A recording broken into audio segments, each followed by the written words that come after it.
நான் ஒரு விஷயத்த சொல்றேன். ஜஸ்ட் இமேஜினேஷன் பண்ணி பாருங்க.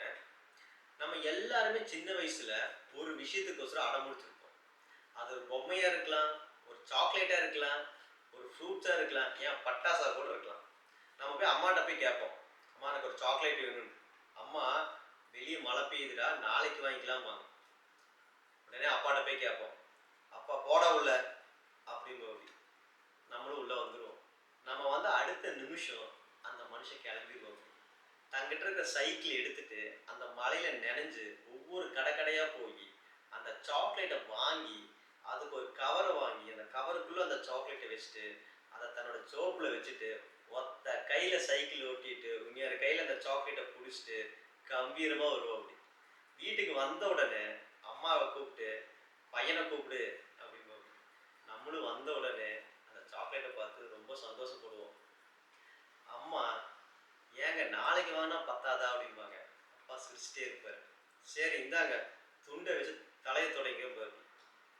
ஆனால் துண்டை வச்சுட்டு அவர் துடைக்க மாட்டார். அப்படியே நம்மளை பார்த்துட்டே இருப்பார்.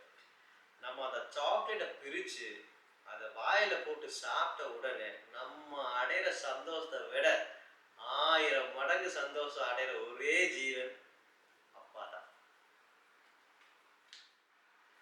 உங்களுக்கும் இந்த மாதிரி அடம் பிடிச்ச அனுபவங்கள் இருந்தால் எங்களுக்கு கமெண்ட்ல ஷேர் பண்ணுங்க. நாங்களும் தெரிஞ்சுக்கிறோம். இன்னைக்கு இருக்கிற காலகட்டத்தில் அப்பா அம்மாவுக்கும் தெரியும் நம்ம எல்லாம் எவ்வளோ பிஸியாக இருக்கணும். நம்ம அவங்கள போய் பார்க்கணுன்னு அவங்க எதிர்பார்க்கல, நம்ம அவங்க ஃபோன் பண்ணணுங்கிறதும் எதிர்பார்க்கல.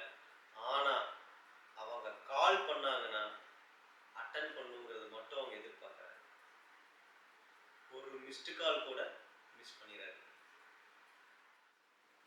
லைஃப்பில் என்றைக்குமே missed calls won't give the second choice. Missed call என்றைக்குமே இன்னொரு வாய்ப்பை கொடுக்காது.